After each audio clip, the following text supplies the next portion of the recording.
Good afternoon, everyone. I would like to begin by acknowledging the traditional custodian of the land on which we meet today and pay my respect to their elder, past and present. I extend that respect to Aboriginal and Torres Strait Islander people.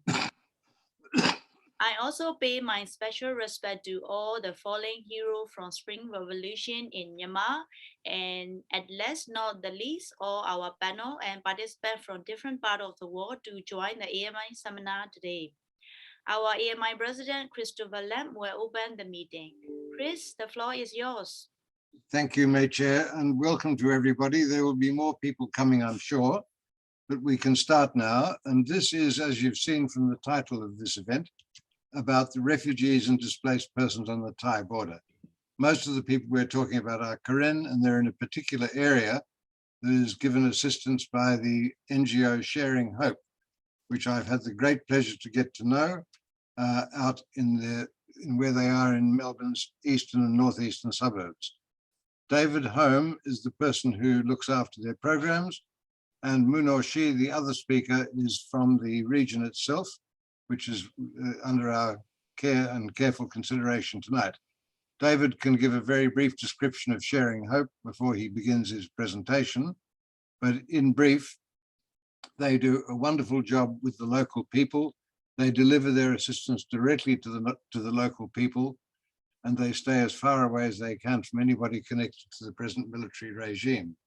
This is interesting to us, and in particular to those of us who are working on the development of a healthcare proposal, which will be put to DFAT in the next week or so. And people who are relevant to that now, including Paul Komisarov and Raymond Tintway, will be interested to hear what you've got to say as well about what you deliver and how you deliver it. So without further ado, David Home, you have the floor. And I should say, without further ado, David will speak for 12 to 15 minutes, and then Munor Shi will do the same, and then we'll break for questions and answers. Good.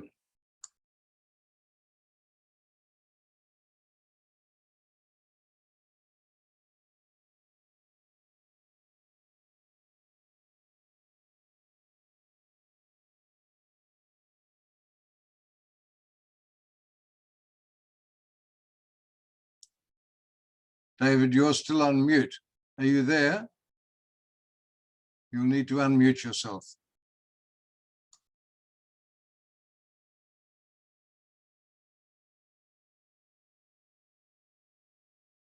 I'm so sorry about that. I don't know what was going on there. I could hear perfectly, but when I went to speak, it didn't work. Hopefully the internet improves. And Munoshi also was just saying it was raining a lot where she was at, so it's difficult for her to hear, but hopefully that lets up a little bit.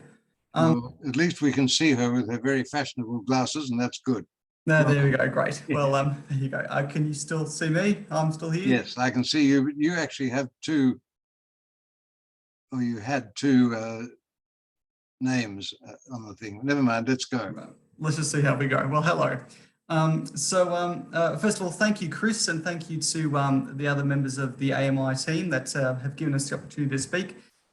It's always very good to be able to come and share, and we've shared a few times with AMI before, and we've also had Chris come and speak recently with us for one of our business breakfasts, so we thank him as well. And also Michael North, if he's in, because Michael is the one that kind of connected us Sharing Hope with AMI and vice versa, and so we thank him for his help there, and also his support to us long term. Sharing Hope is an organisation that's existed for about 15 years now, and it really began out of a bit of a coincidence relationship. About 15 years ago, a large number of Karen refugees settled in the eastern suburbs of Melbourne, and because a large section of Karen people are Christian, they settled in the they started attending the local church in the area, which was Croydon Hills Baptist Church. And there was a particular member of the Karen community, Jordan, who was a bit of a community leader, and he decided he'd take a whole bunch of the church team over to the border to show them where this new Karen community had come from, and to visualize a bit of the context. So this was, better part of 15 years ago. So it was before the ceasefire and things were certainly quite dire at the time. And so that's really how Sharing Hope as an NGO was born. As Jordan, who was a bit of a visionary, wanted to see support get to some of the displaced communities. So that's essentially what we do at Sharing Hope, is that we work with displaced Karen communities. We have projects in refugee camps. We have projects in schools in Thailand that work with migrant Karen that have been able to cross over the border. And then we also work with villages and displaced communities inside of Karen state, Burma itself. And apologies, I'll say Burma. We refer to it as Burma in all our work, even though the official name is Myanmar. So apologies if that irritates some. Our projects, we've just signed off last week, largely thanks to Munashi's incredible skills at getting a lot of communication stuff done with our project sites. We've just signed off on 34 projects in over 20 states, 20 different communities within the state and in Thailand. Of that 34 projects, 22 of them are education-based. And that's always been sort of the way it's worked with us. We don't decide what projects we lead. They're brought to us by the Karen community. Because we've got a large Karen community at Croydon Hills, they know many Karen people in Karen state, including the people that know what's what. And so they've been able to partner us with very key Karen leaders that live in Thailand and work with Karen in the border. So these are people that are highly educated. These are, I think 2 of them have just got their PhDs. They've worked for international communities like the Red Cross and Baptist World Aid, I believe. But they also live in the border, and they've got families over in Karen state, and they understand the context because they live it every day. And so we're very lucky to have them because they know what to do in the area. They have that level of education, which gives a bit of a perspective on the wider situation. But they also, in their heart and in their lived experience, understand the local grassroots situation as well. And for small NGOs, you need people that know that. Otherwise, you can't make a difference. And so because these guys are well known to the local communities in Karen state, those communities will go to our border team and be like, hi, we've got an idea of a project. We want to do this or we want to do that. And if the border team think it's reasonable and think that all the due diligence can be met, they'll pass it on to us and we do what we can in Australia to fund it. And that's how it works. So all of our projects are started, initiated, led, managed by Karen people in their local Karen contexts. So that's the Sharing Hope side of things. And if you would like to make a donation, please do. Very useful to us as we are just funding this next round of projects. So the links are in the emails that you guys have been sent. And thank you, AMI, for allowing us to have that there. And that would come in real handy right now. But I did want to touch base before we hand over to Munashi about education. Because education, I think it's actually a really good example of the pros and the cons of being a grassroots organisation and the pros and the cons of macro organisations as well. So 22 of our projects are education based. That's because the Karen, large parts of Karen state have decided that they, this was before the COVID and the coup especially, have decided that they would say no to having teachers come from Burma to teach. And from the context of the wider Australian view of the situation, or what we hear from broader figures, the idea is that Karen, that the people within Myanmar need to be educated. So let's get teachers to these regions. And there's a phrase that I've been hearing a bit come up, and that's the phrase of rebel group. And it's a phrase that I don't particularly like, because they'll say, oh, the rebel groups rejected these teachers. They don't want their students to be educated. It's certainly not the view that I've heard from AMI, but it is a view that I've heard from elsewhere. And what we're seeing is the Karen, we see it every day at work, the Karen desperately want their kids to be educated. They will go to extraordinary lengths to see their kids educated. But what they don't want is an education that's dictated to them by the Tatmadaw, by a Burmese-centric education. What they want is an education that actually allows them to remain Karen, because for the Karen, they're not a rebel group. That's not how they see themselves. Just as the other ethnic groups don't see themselves as rebel groups, they see themselves as simply trying to fight for their right to exist as a cultural group. And when times were really bad, the right to simply exist as human beings, have their humanity recognized. So for them, it's a struggle for cultural recognition. And so when we look at things on the bigger picture of education especially, we can see how it's not so much an issue of trying to get teachers from Yangon to go and teach in the rural parts or in the mountain regions or in the rebel states. It's actually about, we need to develop a more holistic approach to how education works within Burma, where the local groups can work with the central governments. Now that's a near impossible task given the current climate, but I'm hoping that what I'm saying here now can shape for some people the understanding that it's a bit more nuanced, and that for true educational reform to happen and for other reforms to happen in states like Karen State, you need peace, and before you have peace, you need trust. And before you have trust, you need open dialogue. And it's a very, very difficult thing to establish when there's been so much conflict for 70 years. But to get a bit of more of a local understanding and a bit more of a grassroots perspective on educational outcomes and on just daily life in Karen State, I can think of no better person to hand over to than Moon Shi. So really quickly, she has worked, she works as our border team administrator. She is indispensable to us. Before that, she was also, Sharing Hope sponsored her to undertake some university level study, which she graduated graduated very impressively actually with some academic achievement. She also understands Sharing Hope from that perspective as well. So you're in for a treat.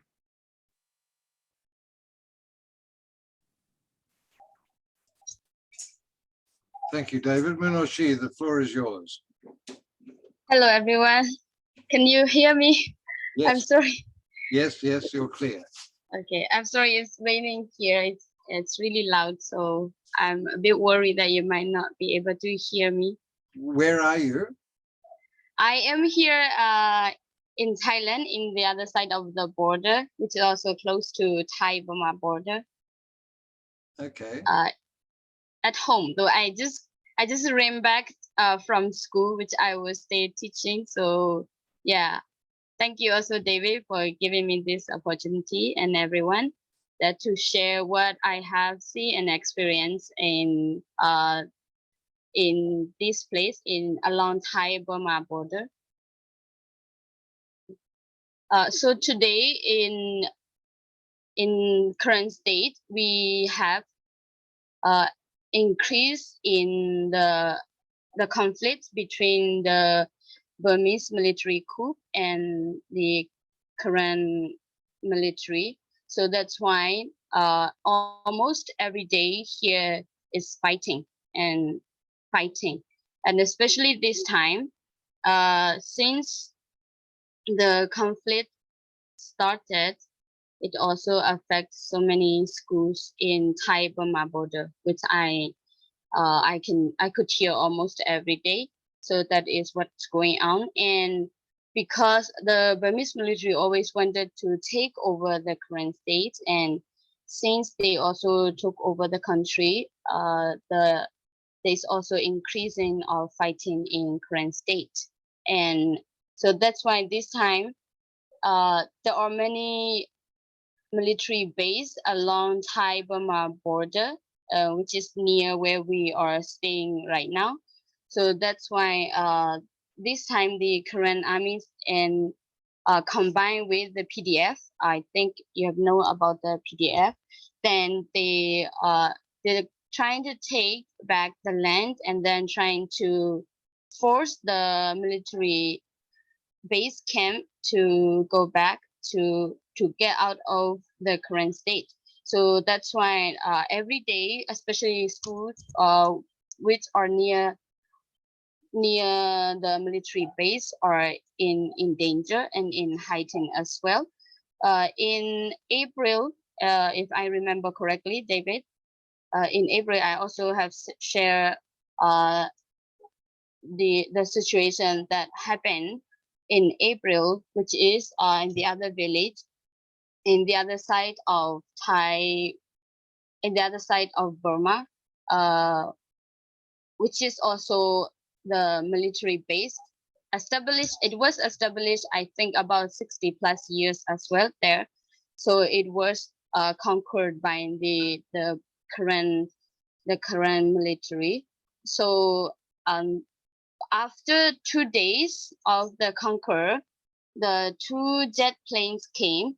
The jet plane shelled the bomb, and then it was very close to us. Then we could hear very clearly, and I guess many are shaken, and many students as well were very worried for their parents who are living there, and also teachers whose parents or children or relatives are staying there.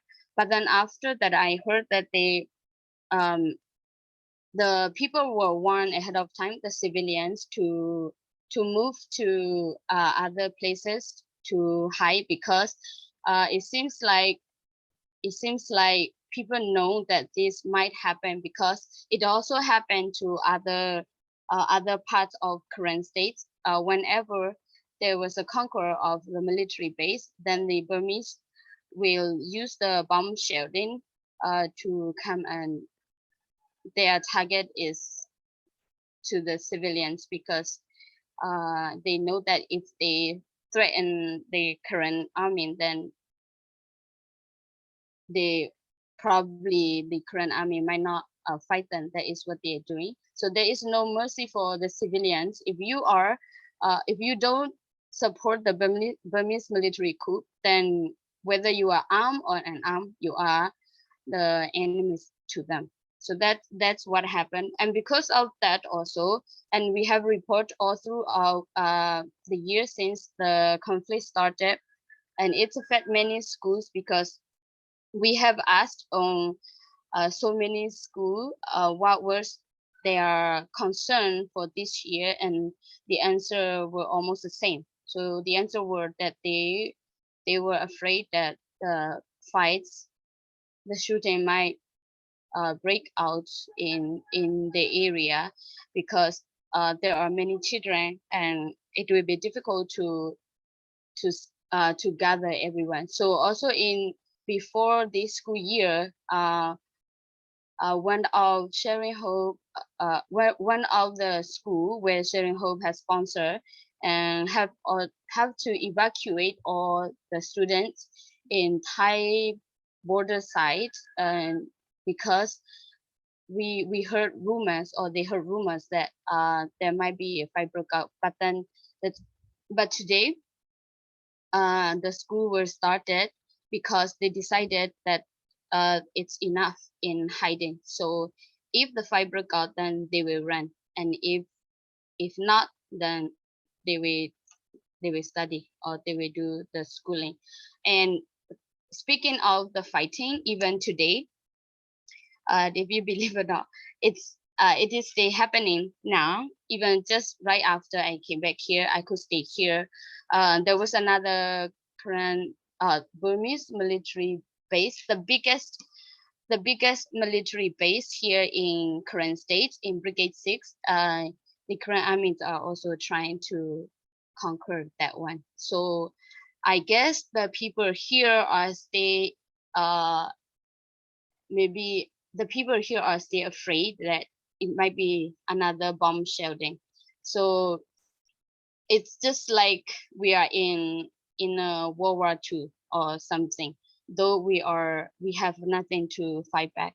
So that's what is happening here, what I know in the local area where I have been staying here. By the way, I also came from Brigade 6, and that's what I know most of it.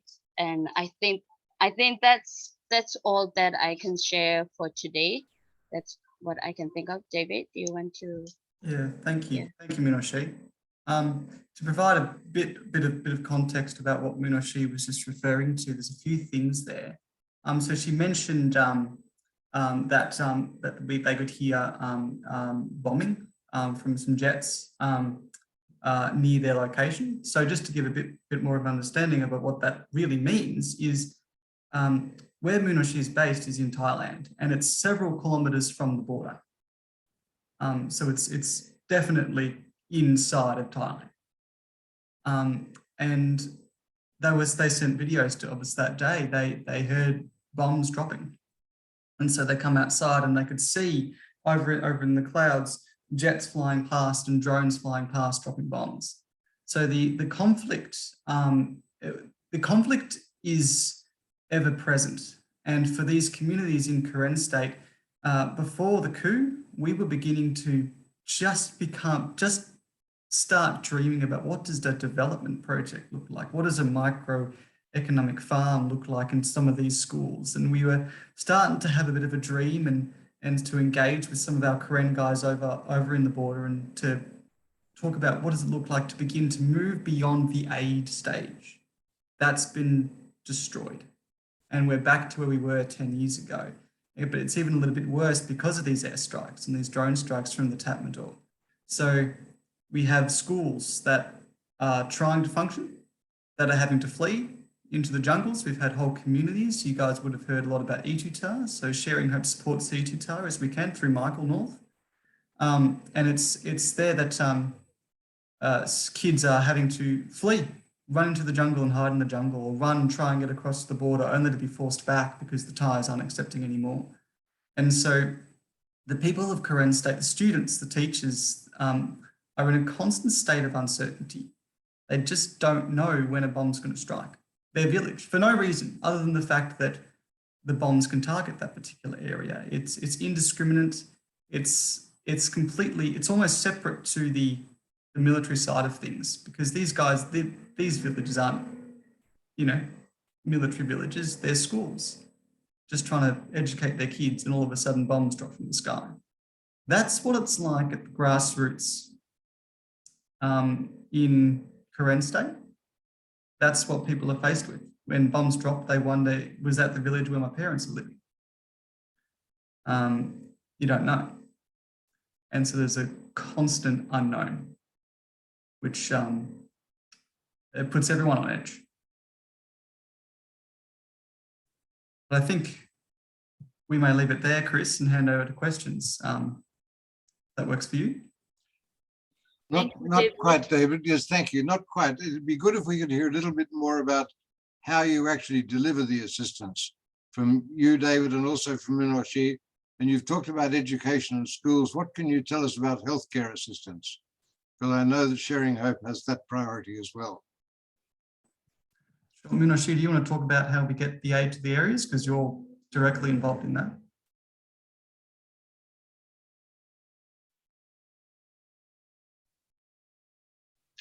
So for some part of the sites that Sharing Hope have sponsored for their health, we send the funds through the bank. So because we also have team representative for some sites that I can directly contact. So meaning to say, every time we contact them, we have to contact them like maybe a week or 2 weeks before we even reach them, or we even get their reply. So which they will pick the time. That's why it's not really easy for some sites to take part. For Blota, which near Thailand, they will just come and get the fund and then buy from Mesot and then go back. So along the way, it's also difficult for them to come. That's why they have to pick the day which is good for them to come and get the fund and buy medical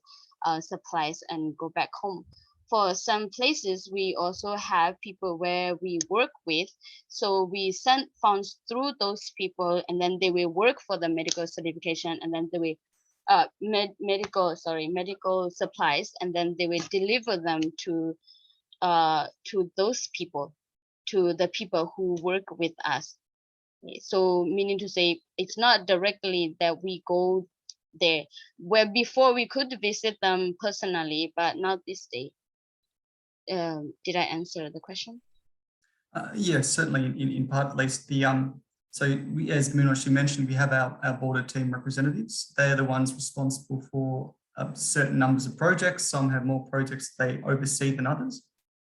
It's up to those guys to either go to those areas and deliver the funds themselves, or for those community representatives to come to that person. And all of our projects meet that due diligence. So there's photograph exchanges of the money, there's signing forms, there's reports written, etc., as much as we can do.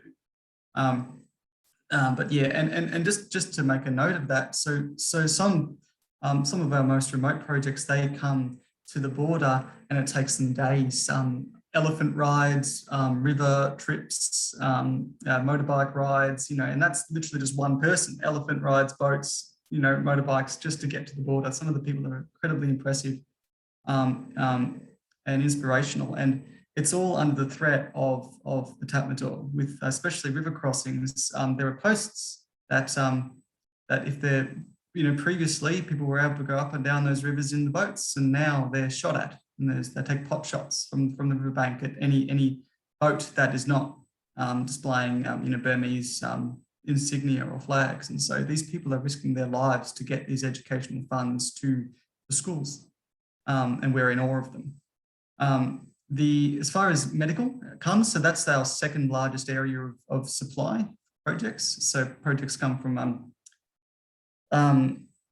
it's usually support of medics and medical supplies. So these medics often are the only ones in not just their village, but in wider villages as well. And so they often get people traveling to them. For serious injuries, it's often these centres that then take the sick person and get them over the border to Thailand, in particular to clinics in Mae Sot for better treatment. But for anything under that really critical stage, they're dealing with everything. So Karen State's one of the most landmine infested parts of the world. So they're dealing with landmine victims all the time, as well as, just general tropical illnesses that you get, as well as, COVID that's been coming through. Karen have coped with COVID pretty well. They've all got it, but they're used to fighting off pretty horrible things. So their immune systems are pretty strong. So there's from everything from the local common flu all the way through to landmines, these guys are dealing with it. So we provide them with a wage, a stipend if they request it, but also mostly it's in the form of medical supplies. So they'll go and our border team will get them the medical equipment and supplies and send it to them. So seldom are the medics actually getting direct funds, they're getting supplies, which are purchased by the border team. If that makes sense. Yes, it does make sense, David, but what are we talking about in terms of scale? Sharing Hope's activities cover a fairly small population, I guess. A drop in the ocean. Yeah, very much a drop in the ocean. What links do you have with other organizations doing the same things with populations across the border? Well, we were so excited to hear that Compassion Australia is now back in the area in Mae Sot. So there's a few things on that. First of all, we've developed some amazing relationships with other micro NGOs. So micro NGOs are really good at talking with each other. For example, there's one which is a water filtration organisation. One of the major concerns for health in Karen State is access to safe drinking water, especially for newly displaced communities. These guys are incredible at what they do. They get the water, these filtration systems in. Don't get me started raving on water filtration systems. These guys are amazing and those systems are incredible. So small NGOs, micro NGOs like Sharing Hope are really good at connecting with other micro NGOs and talking with them because we have to work together. It's the big players it's very difficult to engage with. And about 75% of the NGOs in Mae Sot moved from Mae Sot to Yangon when Aung San Suu Kyi won the first election. Now, we at Sharing Hope weren't going to move, but also we were looking around going, why are you leaving? It's this could end badly, and as a result, that wisdom has shown to be true. But NGOs are now moving back. So we now know that compassion is back, at least in a small way, and they're working with we've actually got a project site where they are also supporting as well. And so we're going, yes, let's meet with them and chat with them and dream together and work out what their goals are, and we can tell them what our goals are, and then we can begin to develop a more systematic approach to delivering aid. Because right now there's no shortage of NGOs, but they're not talking to each other, or they come through with their own agenda and say, this is how it's going to be done, can you help us? It's like, well, actually this is how we do it. And so there's so little conversation going on. Now we've got directors moving to the region soon, and one of their main roles is going to be just connecting with other NGOs, because we're sick and tired of everyone doing their own thing when together we could be doing so much more.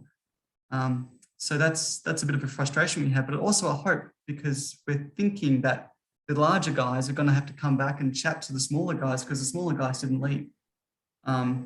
So that's a hope that we have.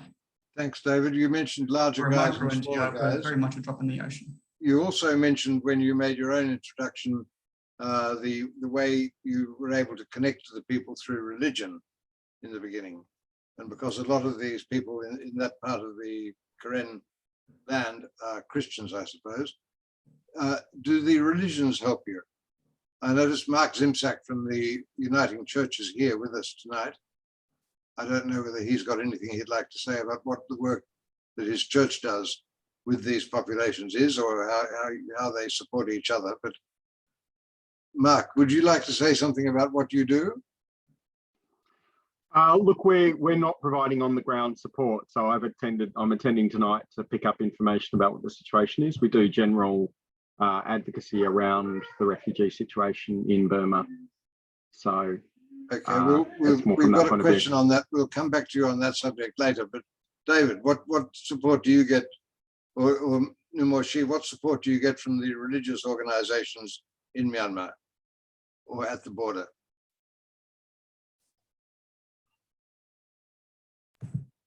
Well, I can talk about the Australian context, and then Minoshi can talk about context over there. Naturally, because Croydon Hills was the church where the Karen communities that we've learnt from and engaged with and befriended have moved to, our church support is largely from churches. I myself actually attend a different church, but we also support the work of Sharing Hope. So churches are fantastic in that if a church adopts a particular they're particularly impacted by a community or something, then actually churches are very good at providing long-term support. Usually, and they don't usually ask too many questions either. They trust the smaller NGOs to provide the reporting required. So churches are often very useful. Now, most churches actually, a lot of people that might not be in the church world think that churches are extremely wealthy. Most aren't. Most actually get by on the smell of an oily rag. So the support that we receive is not so much from churches. It's from members of the church community. It's from individuals. And as Sharing Hope is growing, we're expanding as well. So now we're also going more and more to schools as well and getting school support from schools of Karen students. So it's not so much a religious link, but certainly it was instrumental in getting started that we had a community that we were already able to talk to. But it's not so much a religious thing for us. It's just that it was a happy happenstance that we had religious communities to talk to. Numoshi, can you add to that? About the church, I'm not really sure about the question. It's a question of to what extent do we were talking before about big organizations and small organizations. To what extent do the churches help bind the smaller organizations or provide support to them? And do they have any money for you? I think church, it's like David said earlier, it's more like individual, which support the church and then use the name of the church and to deliver the support to those who need. Okay. I think we might move to questions from some other people. And so back to Numochi again. What's your experience of working in Thailand? Are the Thais supportive of what you're doing, or do they put hindrance in your way? Do the Thais ever try to interfere with stuff that you're trying to take across into the Karen state? How does that work for you? So for the school here, especially the school where I am currently working with, is it's a migrant, one of the migrant schools. I think in Thailand we have about 33 migrant schools before. So meaning to say, the school here, we only have the chance which given to us is only to like more like understanding between the Thai local authority here. So that is why the school here do not really have the opportunity like other school, like Thai school, because we are just somewhat like illegal or some students. But we work with many organizations, which is like MOE organization, which work with Thai government. So there's an understanding between the Thai and our local community. So that is what we are doing in here. And for your question about the border, so especially for like us, we could go to the border, but Thai authority normally do not accept you know the white people to go there, I guess, because they don't really want to see what is going on and they are not doing anything about it. So yeah, that's what I guess what I understand about the question. That's interesting. Yeah. So David, what's coming to me from this is that although you met the community in Australia first through church association, that what you're doing doesn't really make you a faith-based organization, Sharing Hope. Is that fair? No, that's correct. We're an NGO, not a faith-based organization. That being said, the majority of our daily support does come from churches. And full disclosure, like we are based at Croydon Hills Church, but we made the decision to be an NGO because we don't want to have the faith element to it to be, we're not doing it because, you know, we're Christians and Christians are meant to help people, although it's obviously part of it, but we're doing it because of our love for the Quran. So it's religious. It's okay. And so Numochi, there's no distinction made by you in your work between people on the basis of religion. It's all the people who need education and support, all the kids. Is that fair? That's right. That's right. How far does your education program take the children? Up to what age? Okay. We have, so there are many students. I think if we talk about the age, it will be unfair to us because, and here in this place, like many students who came from Karen State or even Burma, we don't just have children like from like Karen children. We don't just accept people like that. So we accept all kind of children who need education. But if you ask me the majority, it will be Karen because we are near Karen State. And for the age, some children, they go to school very late because of some disturbance in the country. So some of them are even up to 22, things like that. So we have primary school to high school, which is grade 12. Okay, and the thing that relates to that with the kids, how do they find you, or how do you find them? Are you well known in the area? They come to you? There's no problem about that? Do you have more people coming to you than you can handle? Yes. This year, especially because of the conflict, if you ask, I don't even know how they find this school, but it's just amazing that they find this school, and many people came from different places, and especially Brigade 6. Brigade 6 is the most. I mean, we have the highest number. And we also have school branches in some part of current state. That is why when they finish the grade, let's just say senior high school, and then they will come here in school, and then they will join our school, which is Tumaki school, and they really want to study in Tumaki. And this year, I think our number went up to 1,000 because of the conflict, and children just run up here, and then they just feel like it's safer here. When your classes finish and when they get old enough to leave school, do they go out with any kind of qualification that they can use elsewhere, even in Thailand or elsewhere in the Karen state? Okay, so for our school, there are many NGO, non-government organization here in Mesot, somewhere in Mesot, and some of the students who graduated high school here, some of them could apply, let's just say some NGO, then they enter the job and then they are working in that place. But for some students who want to go for further study, and then they can also go for further studies. Some school here in Thailand, like private school, they also accept the people from our school who have 10-year Thai ID. So meaning to say, currently I am also living here with 10-year card. So which is like people who come from Thailand, who live already long time here in Thailand, they have that Thai-year ID, and some school accept the school like that. So I don't know if that really helped for this one. It does help, and I'll tell you why.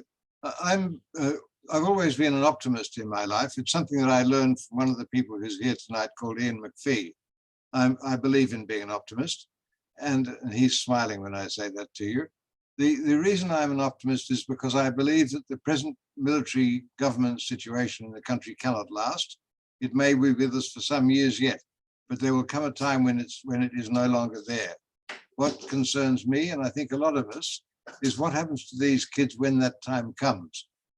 There are people in the audience here who also worked on this subject after Aung San Suu Kyi came to power in 2015, or after 2015 elections. And one of the issues then was, what do we do about the qualifications that people obtained at border schools? How do we help them reintegrate into an open, democratic Burma? And that will be the same for your kids that are going through you. How do you see them reintegrating in the future, and what could an organization like AMI do to try to take that, bring those possibilities forward? Do you have any thoughts on that? I'm not really sure if I can understand that clearly. Well, it's a very difficult question. Your kids are now, they've been with you at the border for many years, and some of them in an intensely difficult situation for the last couple of years. What's their future? How do we help after the end of this military regime? How do we help them reintegrate into the new Myanmar? What sort of program should we be thinking about for that? Okay, so we are currently developing our the educational system, which we also have a KCD program. I'm not sure if you know the KCD. KCD program is it's Karen education and cultural development. So that is we are working with different schools like Mangret School, and then we trying to develop that educational system. That is why especially the Korean school that is independent from the Burmese educational system are now under the KECD program. So other schools, we are also planning on to raise the level of education, and that is why in our place in here in the school, we also have some of the teachers who finished their bachelor degree to continue to continue their study, so that our school, our Mangre school here at Tumeki will be able to have the credential from Thai government. Then after that, I hope in the future also we could help the school in current state to also have the type and have our own educational program, or yes, educational development program. So to have that in current states, and I hope if the situation get better and the students can go back, or the students who will come, the next generation can study in there. Thank you. It's not a question of if, it's a question of when. It will certainly get better. It may get worse for a little bit longer, but it will get better in the end. In terms of it getting worse or whatever, how would you classify the current refugee crisis and IDP crisis in your area? Is it growing or stable or shrinking? Is it getting worse? You mentioned the bombings and the things that you hear, but the reality on the ground, what does that actually mean in terms of better or worse situation? Well, for this time, I think if we talk about that topic, we have to look at the internal conflict. If the current, the current government conquer many, the current military have conquered many military base in this site, but I am not also really sure about the future, about the conflict, whether it will get better or it will get worse, but we are hoping for the better. Yes, okay. Do you have any contact with the NUG, the shadow government, and those people?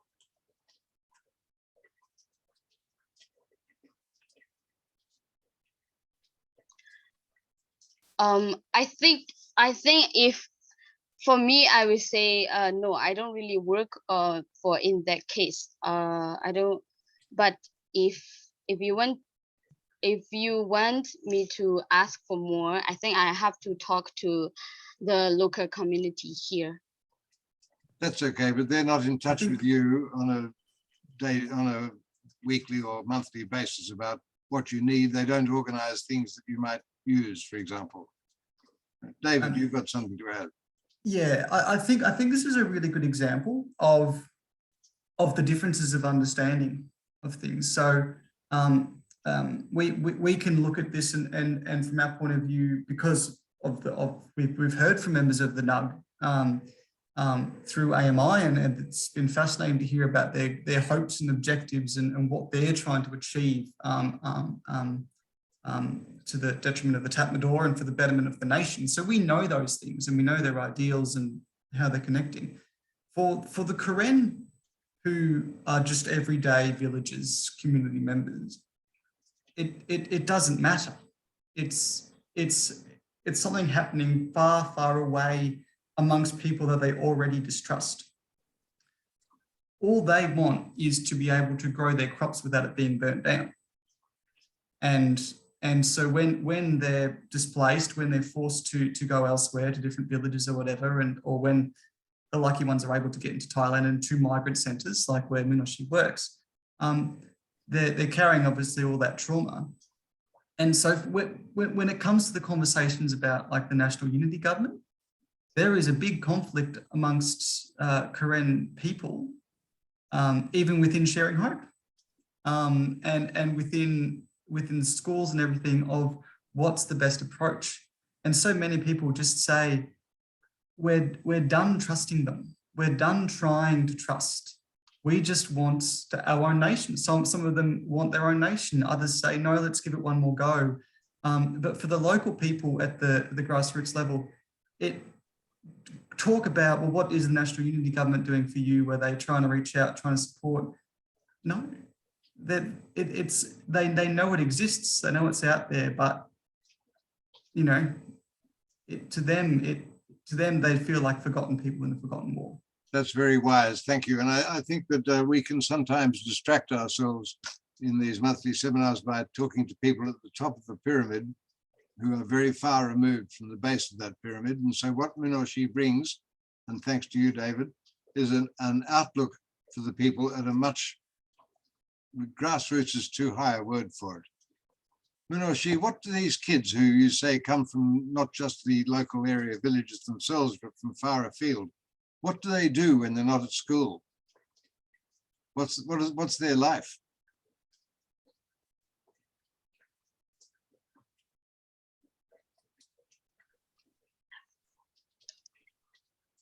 For the Korean people, if there's no school, that they will be farming. For the school, for the children, especially this time since the military coup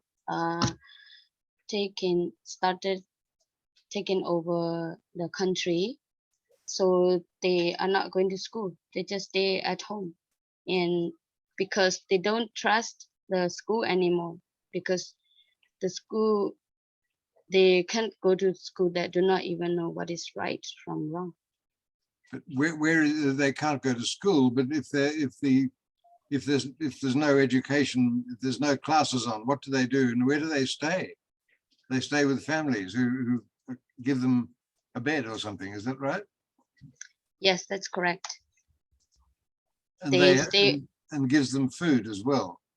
Yes, so that's why the people said whether you follow the government or not, and you put your food on the table, not the military coup. Right. And does Sharing Hope provide any funding support for the support of these kids? So what kids are you talking about in particular? Are you talking about the ones within Karen State still that are? Yes, the ones in Karen State, but who don't come from the village in question, who come from far away. Minoshi said they come in, they hear about the school, they come in from a long way away sometimes. That's right. So they're our boarding students. So they live too far away from the schools themselves, so they come along. So most of our projects that are education-based have three elements to them. Far and away, the biggest one is wages, then it's school supplies and food for boarders. So we are often funding the provision of foodstuffs for those guys. Okay. Well, John Rock, we don't normally take questions from the floor like this. You put the question into the sidebar, but you've had your hand up for a while. What's your question, please? Unmute yourself first. I'm sorry I was very late now.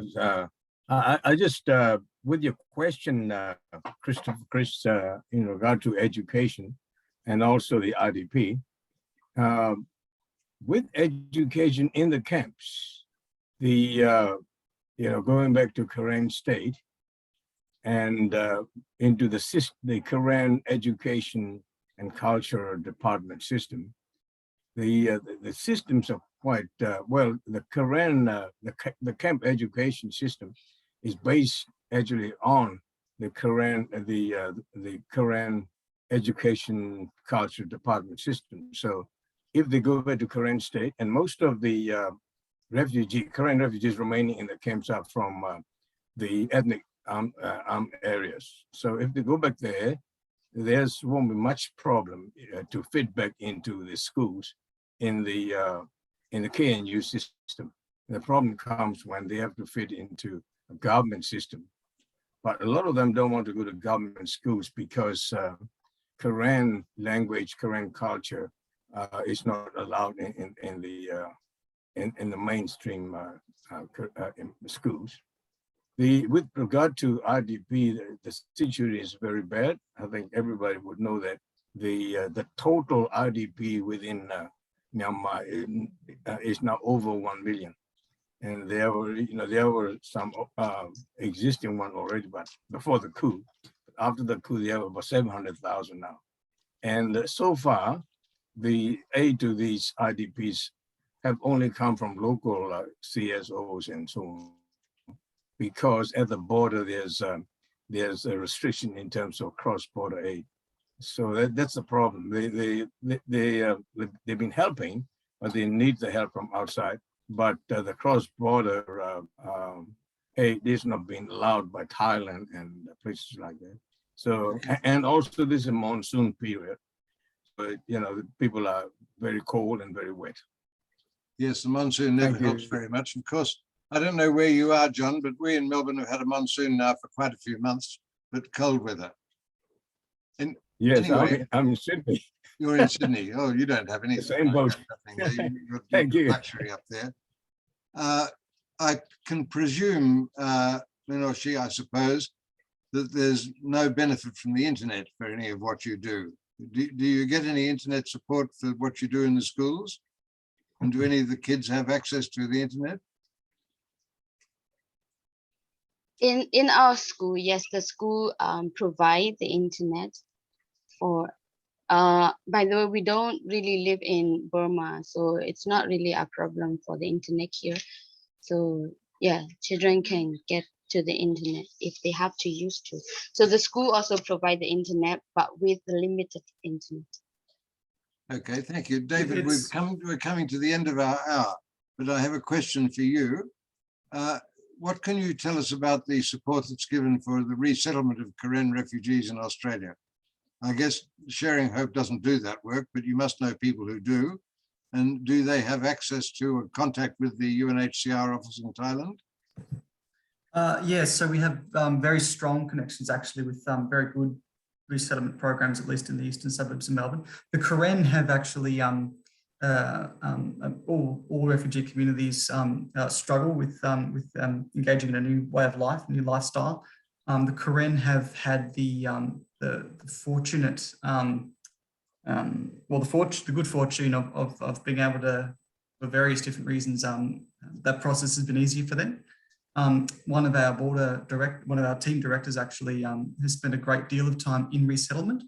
And this is actually where I guess faith has a bit of a bonus for some refugee people, because the refugees get a great deal of support, and I think our governments genuinely try their best to make sure that refugees can find their place in Australia.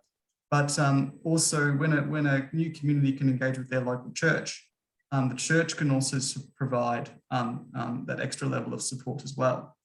And for the Karen in the eastern suburbs of Melbourne, around our way, Croydon Hills, they have been able to receive a great deal of support from Croydon Hills, because Croydon Hills can write the grants for the community programs. They've just written a grant for a Karen youth and young adults worker, because a lot of Karen are starting to get involved in gangs around Ringwood Way. And so they've been successful. Croydon Hills was, or the Links program they have, was successful in applying for a grant, which will then mean that a Karen young adult who is just raring to go can engage with these Karen guys and provide that extra support. So churches often have the grant writers who can then look at a situation and go, well, you're a person that can make a difference. Let's see if we can get funding behind you so you can address these problems. So there is a lot of issues with the Karen, like there is with especially second or 0.5 generation Karen, who are stuck in that quagmire between older expectations of what being a Karen is, and then the pull to be an Australian as well. They're stuck in the middle of that, and that's why you get behaviour that is, for some, in the worst cases, gang related. But churches can often then provide the funding either through grants or through themselves to actually get the workers specifically to target those particular communities. So they've got a few bonuses, but I would say that from what we've seen, especially of the Victorian refugee resettlement services, there's a lot can be done better, but they try hard. Thank you. I think that brings us to the end of our hour. There's still a couple of questions, but I think we should close now, because we have had a very good learning experience, all of us. And I'm very glad we had the chance to hear directly from Minoshi about what it's like there at what once was called, before climate change and renewables, the coalface. Is there anything, Minoshi, you'd like to say before we close? Anything else that occurs to you? I don't think I have much, but I'm just really thankful for listening to what we have to share today. And thank you also for giving us this opportunity to talk about what we have been experiencing here in the local places. Is that your dog, Minoshi? Sorry about my dog. No, I'd like to Yeah. meet your. I'd like to meet your dog. Send me your email address so that I can see a picture of your dog, Okay. and also bring you into touch with things that we do later on. David, Yeah. is there anything you'd like to say before we close? Only to repeat the thank you. It's so wonderful that AMI can give us a platform, because we get so much from learning from the AMI, as we said before, at that macro level. And it's always encouraging that we can also share a point of view of what things look like at, as you said, the coalface. So thank you so much. We really appreciate the support. Well, for me, one of the really valuable things from having you two both speaking to us and seeing such an interesting group of people listening and watching is that we're able to hear things that are coming straight from the grassroots, through Minoshi and through your experience too, David. So thank you very much for what you've done. The next seminar will be on the last Monday of July. The main speaker will be Simon Fellows, who's the head of the Myanmar branch in DFAT, the Department of Foreign Affairs and Trade. And his support actor, if I can put it that way, is a woman called Emma Leslie, who's from the Center for Conflict and Peace Resolution or something that I've got to get a better detail on the name. And they will speak about the directions of Australian work with Myanmar now that the government's changed and what that might mean to the development assistance program. One of the reasons why we wanted to have them speak after you tonight, David and Minoshi, is we'd like to translate into what we're saying to the department something relevant about the way the grassroots are not the same thing as the top level. So if you want to give money to the ASEAN humanitarian program or to WHO, don't even dream that it's going to get close to the people at the grassroots who need it. So thank you very much, everybody. And I'll see you on the last Monday of July, if not before. Bye-bye. Thank you all. Thank you.